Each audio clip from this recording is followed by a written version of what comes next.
It's episode 5 of my series, Buy and Try, where I find vintage dishes at the thrift stores that have recipes on them, and then I make that exact recipe. Today was mushroom soup. These mushrooms actually had to be returned because when I opened them, they were like moldy and smelly. So I went back and got these nice mushrooms.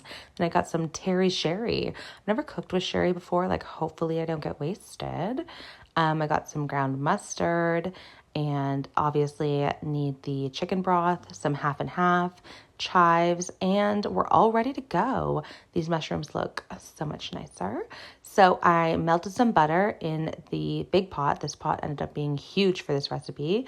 And then I chopped up these mushrooms. I did a rough chop because I thought I would immersion blend at the end, but then I referenced the mug and it said finely chopped. So I was like, oh, gotta do what it says. So I poured everything back out of the measuring cup and chopped it as finely as I could.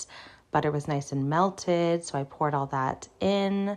Let that cook for a little while till it got some nice color, and then I added in the flour, which made everything so clingy. I was like, come on, this isn't high school. Stop being so clingy and meet some other people.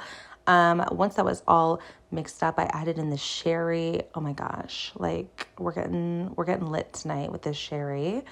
And then I was like, should I add the chives? I didn't really know when to add the chives, but I decided now's as good of a time as ever. So I put that in, smelling gorgeous. Just love chives. Added in the broth and the teeniest, tiniest bit of mustard. Like, what's even the point, really? Maybe it's strong spice. I've never used it before. Then I added in everything else, the cream, the half and half, and looking pretty fantastic. Brought that to a boil and I let it simmer for about 20-25 minutes, and she's ready to go. Great texture, didn't need to blend at all. And I added some fresh chives on top for a beautiful aesthetic. Now it's time for the taste test. You guys, this was so good. 10 out of 10. It was delicious, very rich, and I think it would be like incredible on chicken or rice. I had it with a little tea biscuit. Honestly, I loved it and I totally recommend.